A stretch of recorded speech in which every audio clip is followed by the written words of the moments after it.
If I ask all of you who wants to be the president of Bangladesh, I know everyone's answer is same. Everyone, every single person wants to be the president of Bangladesh, but in their dreams, right? So if I ask you again, why you want to be the president? What do you see in a president? There is no doubt that there is power. Because of power, we all want to be the president. So I am Mumtahin Imran, founder of Laws Hub. Today I'm going to talk about the special powers of president. In the meantime, I will try to critically analyze those powers. Let's begin. There is always some question in our mind that what is the power of president? How does it work? Can the president do whatever he wants? Or is there any limitation?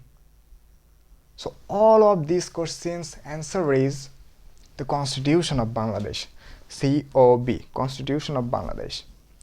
The Constitution of Bangladesh says what the president can do and what the president cannot do. Part 4 of the Constitution of Bangladesh says that the responsibilities and the powers of the president. And now you will see some special powers of president. We all know that our state has three main organs, right? That is executive, legislature and judiciary. And what is the executive power? President appoints prime minister. You know that? Yes. President appoints prime ministers, deputy ministers and other ministers. And with the advice of prime minister, the president appoints chief election commissioner, judges of Supreme Courts and attorney general. And one more important thing is the president is the supreme commander of Bangladesh Defense Service. So president is the supreme commander of Bangladesh Army, Bangladesh Navy and Bangladesh Air Force. Now we have some idea, right, that how much powerful our president is. So I want to say something about this kind of executive powers.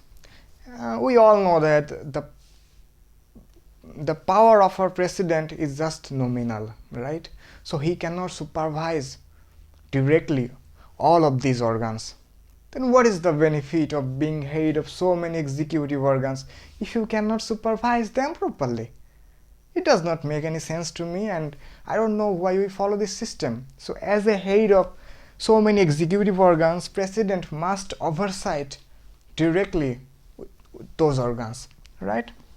Let's say the legislature. The president can dissolve, the president can summons, the president can break the parliament with the advice of prime minister. So what do we see? The decisions of parliament are mainly considered by president and the prime minister, but it is a matter of legislature. So I think because it's a matter of legislature, so I think that it is also important to take opinion from the minority, because what do we know about legislature? Legislature means minority versus majority clash, right? Okay, let's see the judiciary. You know that president has power to grant pardon, reprieve, respites, remit suspension, any sentence by any court or any authority. See how much powerful he is. So we all know that forgiveness is a great virtue, right? Forgiveness is a great virtue, but forgiving a specific party, it's not a virtue. What do we see in our country? We always see that the government party always get more benefit from this kind of power. So we have to refrain to giving political benefit and specify some forgiveness like rape, murder, and some brutal incidents, right? So let's talk about financial. Without this without these three main organs, president has also some special powers. Let's talk about this. The financial power. No bill is passed without recommendation of president, which is already introduced by parliament. So a bill is already passed by parliament, but it needs to recommendation from president. So I don't know why we follow this system, and what is it? It does not make any sense to me, because member of parliaments made a bill and it passed by parliament, then it needs again repass by president. It does not make any sense to me, because member of parliament are elected by the people of Bangladesh. I think this is just waste of time. Let's see the ordinance.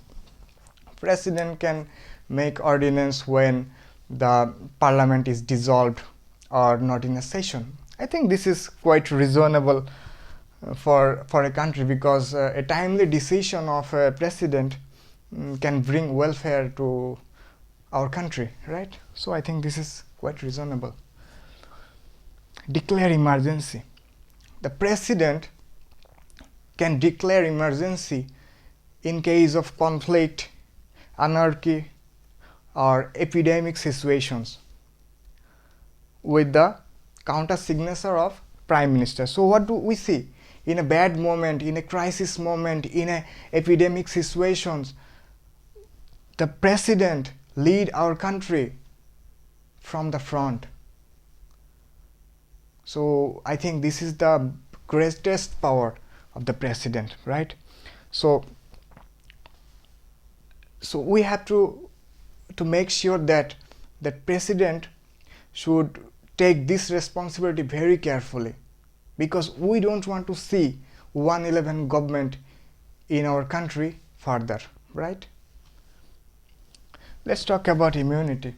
What does it mean? Immunity means the president is not accountable to anyone, to any court or any authority by any of his work. So he is very powerful, right? He is not accountable to anyone. So we have to make sure that government party or other party cannot abuse that president's power. Today, this is all for today. Hope you liked my video, and if you liked my video, please subscribe and like, and if you have any suggestion, please comment here. Thank you. Assalamu alaikum.